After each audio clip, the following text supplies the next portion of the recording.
ఇప్పుడు ఈ వీడియో ద్వారా మనం ఏం నేర్చుకోబోతున్నాం? ఒకే గుర్తు ఉన్న 2 అంకెలను కూడటం ఎలాగో మనం నేర్చుకోబోతున్నాం. కూడిక ఎంతో సులభం. అయితే మనం ఒక ఉదాహరణ చూసి దీనిని మరింత వివరంగా తెలుసుకుందాం.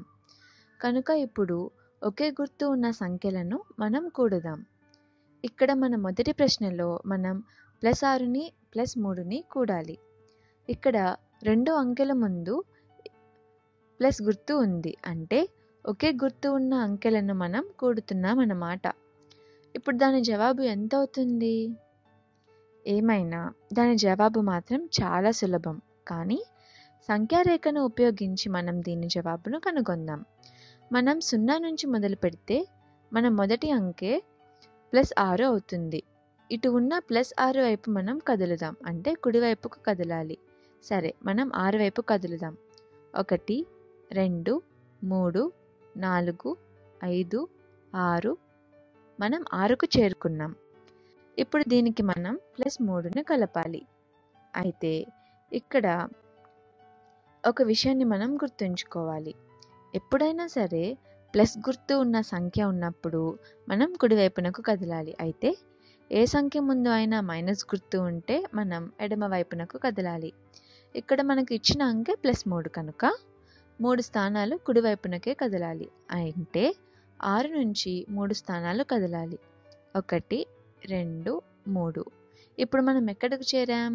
మనం 9 వద్దకు చేరాం. అప్పుడు మన జవాబు ఎంత? మన జవాబు +9 అవుతుంది. ఇప్పుడు మరో ఉదాహరణ చూద్దాం. ఈ ఉదాహరణలో మనం -6ని -3ని కలపాలి. అప్పుడు జవాబు ఎంత అవుతుంది? మళ్ళీ సంఖ్యారేఖ సమయాన్ని తీసుకుందాం. మనం 0 నుంచి మొదలు పెడదాం. మన మొదటి అంకె -6. -6 సంఖ్యారేఖకు ఇటువైపున ఉంది. దీని ముందు మైనస్ గుర్తు ఉంది కనుక మనం ఎడమ వైపునకు కదలాలి. మనం ఎడమ వైపు వెళదాం. -1 -2 -3 -4 -5 -6. ఇక మనం -6నకు చేరుకున్నాం. ఇక దీనికి కలపవలసిన రెండవ సంఖ్య -3. ఈ అంకె ముందు కూడా మైనస్ గుర్తు ఉంది, అంటే మనం ఎడమ వైపునకే కదలాలి. కనుక మనం ఎడమ వైపునకే కదులుదాం. -1 -2 -3.